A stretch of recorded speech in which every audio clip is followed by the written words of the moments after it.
देखिए, एसआईआर की बहुत आवश्यकता थी और मैं चुनाव आयोग को बधाई देना चाहता हूं। उन्होंने सही समय पर और ये एसआईआर कराने का निर्णय लिया है। इस समय 12 प्रदेशों में उत्तर प्रदेश सहित एसआईआर का काम शुरू हो गया है और उत्तर प्रदेश में खास तौर से हमारी दोनों सरकारों ने और भारतीय जनता पार्टी के एक कार्यकर्ता ने चुनाव आयोग को सहयोग करने के लिए पूरी तरह से कमर कस ली है और बूथ स्तर तक बीएलओ के साथ, निर्वाचन अधिकारी के साथ हमारे कार्यकर्ता मतदाताओं के साथ, नागरिकों के साथ जिनका मतदाता सूची में नाम जुड़ना चाहिए उनका नाम जुड़े और डुप्लीकेट वोट ऐसे कटना चाहिए उनका नाम कटे, अशुद्धि है उसका नाम शुद्ध हो। और मैं कह सकता हूं इस एसआईआर से बहुत बड़ा लाभ, और मैं कहूँगा कि चुनाव के लिए लोकतांत्रिक व्यवस्था जो होती है और इससे मजबूत होगी। और सही लोकतंत्र उसी में होता है जिसमें हमारी वोटर लिस्ट सही होती है। तब मैं कह सकता हूँ कि अब लंबे समय के बाद में एसआईआर हो रहा है और इस मतदाता सूची जो बनेगी एसआईआर के बाद बिल्कुल प्रमाणिक सूची होगी, पारदर्शी सूची होगी। इसमें सभी के वोट होंगे और जो फर्जी वोट या विदेशी घुस आते घुसपैठ करने वाले होते हैं ऐसे लोगों के वोट बन नहीं पाएंगे।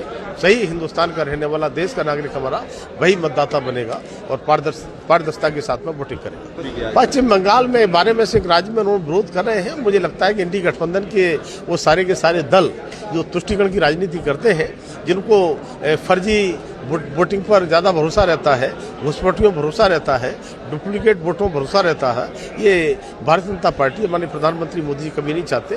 लोकतांत्रिक व्यवस्था पारदर्शी हो, पारदर्शी व्यवस्था के लिए एसआईआर में हम सहयोग करेंगे। और ममता बनर्जी को बताना चाहता हूँ कि जितने घुसपैठियों के सहारे आप सत्ता हासिल करती रही है, अब एसआईआर के माध्यम से उन घुसपैठियों को वोटर लिस्ट से निकाला जाएगा। और यशस्वी हमारे गृह मंत्री माननीय अमित शाह जी ने ऐलान कर दिया है, एक एक घुसपैठियों को भी पश्चिम बंगाल से निकाल के बाहर कर दिया जाए। देखिए, 14 तारीख को बिहार के जो चुनाव के नतीजे आ रहे हैं, हमको बताने की जरूरत नहीं है। विपक्षी गठबंधन ने स्वयं हार स्वीकार कर ली है।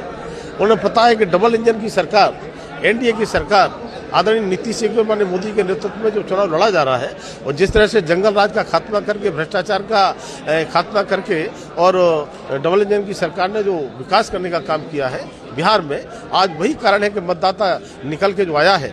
एसआईआर के बाद में जो हमारी सूची बनी है तो अब तक के सारे रिकॉर्ड टूटे हैं और मतदाता का विश्वास लोकतंत्र में बढ़ा है।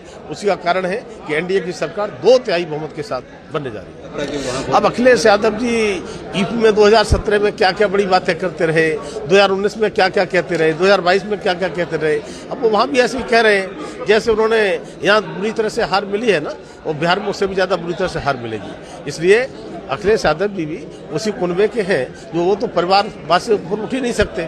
सोचिए, मुस्लिम तुष्टीकरण, परिवारवाद, दूसरा कुछ तो है नहीं।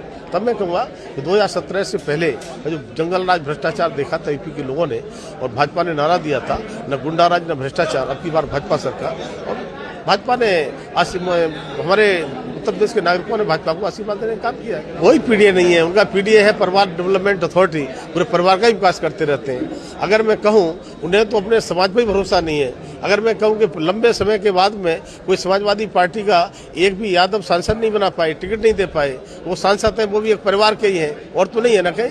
तो पहले अपने परिवारवाद से पहले ऊपर उठ लें, उसके बाद में लोग पीडीए की बात करें।